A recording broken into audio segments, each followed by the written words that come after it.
L'innovation, c'est l'ADN des territoires d'outre-mer. Pourquoi? Tout simplement parce que ça fait des années et des années qu'on innove pour répondre à nos difficultés, aux freins qu'on connaît sur le terrain.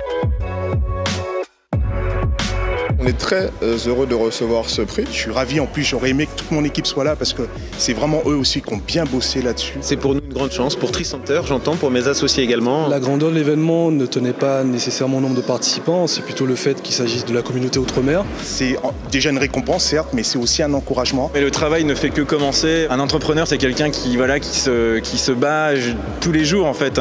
Donc c'est dans cet état d'esprit que je suis. Chaque jour en fait on œuvre sur le terrain pour accomplir notre mission et ça c'est la meilleure des récompenses pour nous. Nous, en fait, nous développons des solutions essentiellement dans le cadre du maintien et l'hospitalisation à domicile. Notre but, c'est de permettre aux gens en fait, de rester le plus longtemps à domicile afin qu'ils puissent, dans un environnement qu'ils maîtrisent. L'innovation porte en la création d'un container autonome mobile dédié à la collecte des emballages recyclables. On a 300 000 utilisateurs aujourd'hui en Guadeloupe, Martinique, Guyane. Donc les gens se connectent sur nos bornes, ils nous donnent une partie de leur information et nous derrière on leur envoie des bons plans et autres. Et ce gratuitement bien sûr. Dans le fond de mon projet de ferme éducative et sportive, il y a le social et il y a l'humain. En gros, moi j'aimerais mettre en place des projets éducatifs autour de l'agroalimentaire, du sport, de la culture, permettre aux visiteurs, que ce soit des Polynésiens ou des touristes, de venir et d'être immergés dans ce que c'est que la Polynésie, c'est-à-dire la nature et sa culture. Tous les jours on œuvre pour l'agriculture saine et locale. On a développé un projet donc, de ferme tropicale hydroponique en conteneur. On a voulu créer une entreprise réellement tangible. La blockchain, c'est quand même une technologie qui permet de rentrer dans des considérations économiques, politiques, des considérations d'autonomie.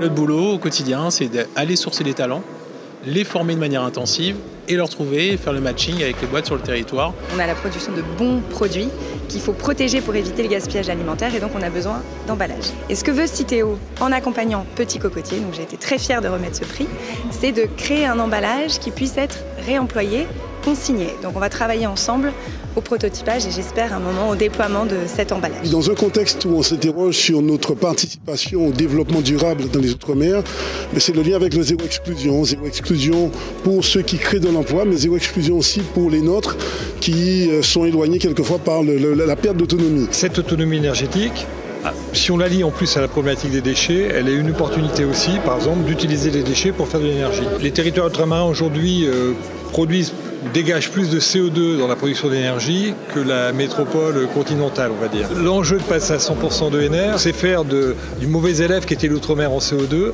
le premier classe en une dizaine d'années. Lorsqu'on s'associe avec une start-up finalement, on veut gagner quoi? On veut gagner de l'innovation?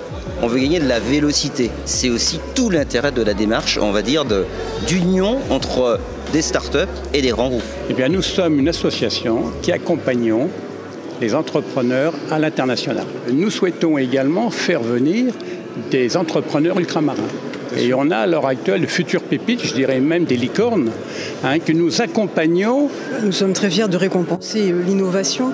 C'est audacieux, c'est pas facile, c'est le parcours du combattant. Puis c'est l'occasion pour nous aussi d'accompagner ce lauréat dans sa construction. On va l'aider au niveau de sa communication, de son image. La victoire dans l'entrepreneuriat, c'est comme le sport, il y a des hauts, il y a des bas, mais il faut garder cette humilité que le sport peut avoir, cette excellence. On a un entrepreneur, c'est aussi un athlète de haut niveau avant tout. On va aider à créer une entreprise et on va aider d'autres entreprises à mieux vivre parce qu'on va traiter ce problème. C'était un honneur pour moi de pouvoir remettre ce prix à Sylvain, que je considère comme étant, comme je l'ai dit tout à l'heure, un alchimiste moderne qui a réussi justement à transformer sa vie en or en créant de la valeur pour lui et pour les autres. J'ai eu l'honneur de remettre à Sylvain le prix de la personnalité de l'année. J'étais moi-même lauréat en 2017. Donc voilà, donc je lui ai remis avec beaucoup de fierté et beaucoup d'émotion pour saluer finalement un parcours qui est assez exceptionnel. Je suis directeur associé parcours en fait d'un fonds d'investissement qui s'appelle Idinvest Euraseo. C'est un fonds qui gère 17 milliards. Et donc mon quotidien, c'est de financer des entreprises à fort potentiel. On a financé des entreprises comme Criteo,